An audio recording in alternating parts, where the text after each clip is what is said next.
గురుర్బ్రహ్మ గురుర్విష్ణు గురుదేవో మహేశ్వర గురు సాక్షాత్ పరబ్రహ్మ తస్మై శ్రీ గురవే నమః.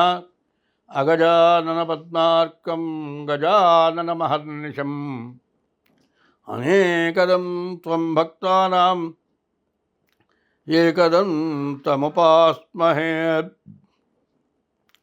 2024 15 నుండి 31 వరకు పక్ష ఫలితాలు చెప్పుకుందాం. పక్ష ఫలితాలు 15 రోజులంటే పక్షం అంటే పౌర్ణమి నుంచి అమావాస్య వరకు లెక్క. అట్లాగే మనం ఆగస్టు 15 నుంచి 30 వరకు చెప్పుకుంటున్నాం. మరి మేషరాశి, ముందుగా మేషరాశి ఫలితాలు చెప్పుకుందాం. ఈ మేషరాశికి వచ్చేప్పటికి శని, గురువు, బుధుడు, కేతువు. శని, గురువు, బుధుడు, కేతువు ఈ గ్రహాలు బాగున్నాయి. మరి రాహువు,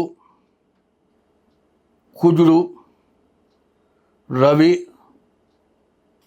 బుధుడు బాగాలేరు. బాగున్న గ్రహాలు శని, గురువు, శుక్రుడు, కేతువు ఈ గ్రహాలు బాగున్నాయి. ఈ బాగున్న గ్రహాల వల్ల వచ్చేటువంటి ప్రయోజనం, శని ఏకాదశంలో ఉంటే చాలా విశేషం. అందులో ఈ రాశికి, ఈ మేషరాశికి ఏకాదశంలో 11ంట స్వక్షేత్రంలో శని ఏకాదశంలో ఉంటే మీకు అపజయం అంటూ ఉండదు. మీరు చేయాల్సిన ప్రయత్నం సక్రమంగా చేస్తే మీకంటూ ఎటువంటి అపజయం అంటూ ఉండదు. గురువు ద్వితీయంలో ఉన్నాడు, ధనాధిపతి, ధనాన్ని రక్షిస్తాడు. బుధుడు పంచమంలో ఉన్నాడు, వ్యాపారస్తుల వ్యాపారం బాగా సాగుతుంది. తర్వాత మీరు మాట్లాడే మాట అందరికీ నచ్చుతుంది.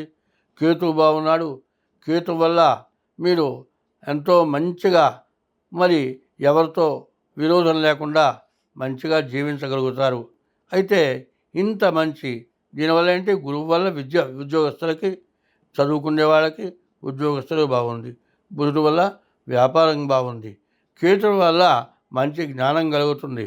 శని వల్ల మీరు అనుకున్న పనులు ఏమైనా కూడా అవుతాయి.